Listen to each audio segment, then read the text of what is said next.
The whole concept of this law of attraction, again, let us remind you that there is an underlying perspective that many of you are not quite getting about how the law of attraction actually functions. So let us just briefly share this with you at this time so you have a truly full understanding of this mechanism, of this concept. The way that many of you are talking about it isn't wrong, because you talk about the idea of, yes, you have to be of a certain vibratory level in order to attract a certain thing that is commensurate with that vibration. Yes, that's true, and we have said so ourselves. But the idea, more precisely, is this.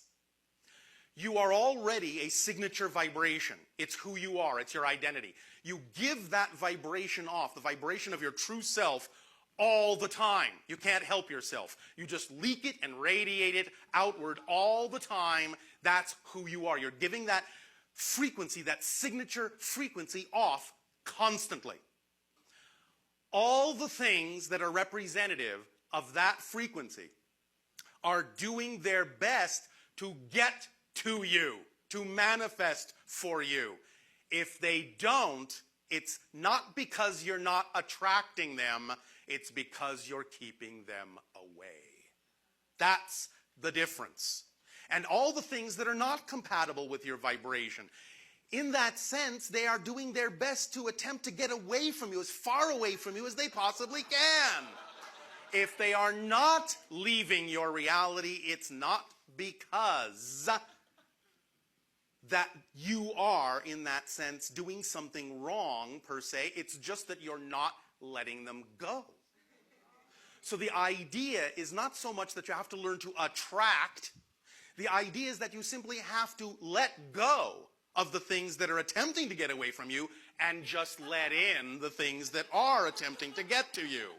That's actually the core of how the law of attraction works. You're already on the vibratory frequency at your core. That is the frequency that attracts all the things that are relevant for your life, for you as a joyful person, for you as a loving, creative, loved person. You just need to let go of the things that are not compatible with that signature frequency. That's really all you have to do. Does that make sense? Yes. Doesn't that sound easier than having to learn to attract? No one in your reality needs to learn to attract. No one in your reality needs to learn how to be abundant. No one in your reality needs to learn confidence. No one in your reality needs to learn to trust. You already trust 100% of the time in something to be true. The question is not, do you have to learn to trust? The trust is what you are trusting in. The idea is that you never, ever, ever lack confidence.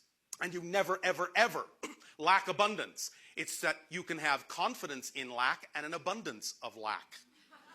But you are still abundant. So again, the question and the issue is not having to learn to be abundant, having to choose what you prefer to be abundant or confident in. Because you're always abundant, you're always confident, you're always trusting. You can't help it. It's your nature. It's how you were built as a co-creator. So, let go of the idea that you're not doing what you need to do in that sense. It's not like you have to learn anything about the mechanism itself. You just need to awaken to the idea of how to use the mechanism in the way that's most aligned with your true self. That's all you need to learn. Does that make sense?